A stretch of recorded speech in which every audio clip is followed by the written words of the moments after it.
ಉಪಮುಖ್ಯಮಂತ್ರಿ ಡಿ.ಕೆ. ಶಿವಕುಮಾರ್ ಅವರ ವಿರುದ್ಧದ ಕೇಸು ಆದಾಯ ಮೀರಿದ ಆಸ್ತಿ ಗಳಿಕೆ. ಸೊ ಅದನ್ನ ಸಿಬಿಐ ತನಿಖೆಗೆ ಕೊಡಲಾಗಿತ್ತು. ಸಿಬಿಐ ತನಿಖೆಗೆ ಕೊಟ್ಟಿರುವಂತ ಒಪ್ಪಿಗೆಯನ್ನು ವಾಪಸ್ ಪಡೆದಂತ ವಿಚಾರ ಅದು ಕೋರ್ಟ್ ಮೆಟ್ಟಿಲನ್ನು ಹತ್ತಿತ್ತು.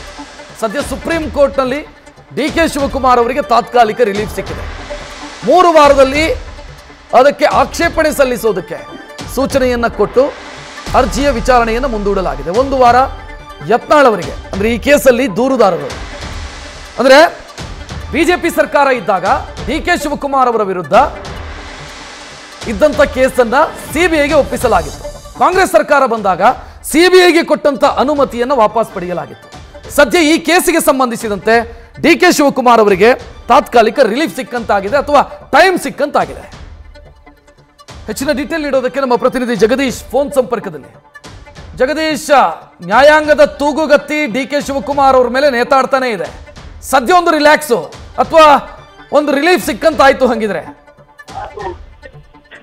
ಖಂಡಿತವೂ ರಕ್ಷತ್. ಯಾಕಂದ್ರೆ ಈ ಒಂದು ಅಕ್ರಮ ಆಸ್ತಿಯ ಗಳಿಕೆಯ ಪ್ರಕರಣಕ್ಕೆ ಸಂಬಂಧಪಟ್ಟ ಹಾಗೆ ಅವರಿಗೆ ಬಹಳಷ್ಟು ಏನಂದ್ರೆ ಆತಂಕ ಇತ್ತು. ಕಾರಣ ಏನು ಅಂದ್ರೆ ಸುಪ್ರೀಂ ಕೋರ್ಟ್ ನಲ್ಲಿ ಚಾಲೆಂಜ್ ಮಾಡ್ತಾರೆ ಅನ್ನುವಂತಹ ವಿಚಾರ. ಅದೇ ರೀತಿಯಾಗಿ ಚಾಲೆಂಜ್ ಅನ್ನ ಮಾಡಲಾಯಿತು. ಚಾಲೆಂಜ್ ಅನ್ನ ಮಾಡುವಂತ ಸಂದರ್ಭದಲ್ಲಿ ಈ ಒಂದು ಪ್ರಕರಣವನ್ನ ಏನಂದ್ರೆ ರದ್ದುಪಡಿಸಬೇಕು ಅಂತ ವಾದವನ್ನ ಮಾಡ್ತಾರೆ ಡಿ.ಕೆ. ಶಿವಕುಮಾರ್ ಪರವಾಗಿರ್ತಕ್ಕಂತಹ ವಕೀಲರು ಅಭಿಷೇಕ್ ಮನು ಸಿಂಘ್ವಿ ಅವರು. ಆದ್ರೆ ಈ ಒಂದು ಪ್ರಕರಣದಲ್ಲಿ ಸಿಬಿಐ ತನ್ನ ನಡೆಯನ್ನ ಇನ್ನೂವರೆಗೂ ಸಹಿತ ಹೇಳಿಲ್ಲ. ಕಾರಣ ಏನು ಅನ್ನುವಂಥದ್ರ ಪ್ರಶ್ನೆ ಏನಂತಂದ್ರೆ ಅಲ್ಲಿ ವಾದ ಮತ್ತೆ ಪ್ರತಿವಾದ ಅನ್ನುವಂತಹ ಸಂದರ್ಭದಲ್ಲಿ ಬರುತ್ತೆ.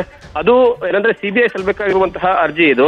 ಇಲ್ಲಿ ವೈಯಕ್ತಿಕ ಹಿತಾಸಕ್ತಿಯಿಂದ ಏನಂತಂದ್ರೆ ಏನೋ ಒಬ್ಬ ವ್ಯಕ್ತಿ ಸಲ್ಲಿಸಿರುವಂತಹ ಏನಂದ್ರೆ ಅರ್ಜಿಯಾಗಿದೆ. ಹಾಗಾಗಿ ಇದನ್ನ ತಿರಸ್ಕೃತಗೊಳಿಸಬೇಕು ಅನ್ನುವಂತಹ ವಾದವನ್ನ ಸಹಿತ ಅಭಿಷೇಕ್ ಮನು ಸಿಂಘ್ವಿ ಅವರು ಮಾಡ್ತಾರೆ. ಆದ್ರೆ ಈ ಒಂದು ಪ್ರಕರಣ ಬಹಳಷ್ಟು ಇಂಪಾರ್ಟೆಂಟ್ ಮತ್ತೆ ಬಹಳಷ್ಟು ಗಂಭೀರವಾದಂತಹ ಪ್ರಕರಣ ಆಗಿರುವಂತಹ ಕಾರಣಕ್ಕಾಗಿ ಸ್ವತಃ ಕರ್ನಾಟಕ ಸರ್ಕಾರದ ಸಚಿವರಾಗಿರ್ತಕ್ಕಂತಹ ಮತ್ತೆ ಡಿ.ಸಿ.ಎಂ ಆಗಿರ್ತಕ್ಕಂತಹ ಡಿ.ಕೆ. ಶಿವಕುಮಾರ್ ತಮ್ಮ ಪ್ರಭಾವವನ್ನ ಬೀರಿ ಅಲ್ಲಿನ ಒಂದು ಏನಂದ್ರೆ ಸರ್ಕಾರ ತಮ್ಮ ಈ ಒಂದು ಪ್ರಕರಣವನ್ನು ವಾಪಸ್ ಪಡ್ಕೊಳ್ಳೋದಕ್ಕೆ ಸಹಕಾರ ಮಾಡಿದ್ರು ಅನ್ನುವಂತಹ ವಿಚಾರ ಗೊತ್ತಾಗುತ್ತೆ.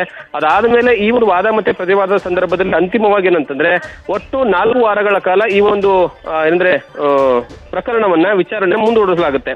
ಮತ್ತೆ ಅಲ್ಲಿ ಹೇಳುವಂತದ್ದೇನು ಅಂದ್ರೆ 3 ವಾರಗಳ ಡಿ.ಕೆ. ಶಿವಕುಮಾರ್ ಅವರ ಪರವಾಗಿರ್ತಕ್ಕಂತಹ ವಕೀಲರಿಗೆ ಅಂದ್ರೆ ಡಿ.ಕೆ. ಶಿವಕುಮಾರ್ ಅವರಿಗೆ ಒಂದು ಸಂಪೂರ್ಣವಾದಂತಹ ವಿವರವನ್ನು ಕೊಡೋದಕ್ಕೆ ಕಾಲಾವಕಾಶವನ್ನ ಕೊಡ್ತಾರೆ. ಅದಾದ್ಮೇಲೆ ಅದಕ್ಕೆ ಪ್ರತ್ಯುತ್ತರವಾಗಿ ಮತ್ತೆ 1 ವಾರವನ್ನ ಏನಂದ್ರೆ ಯತ್ನಾಳ್ ಅವರಿಗೆ ಕೊಡ್ತಾರೆ.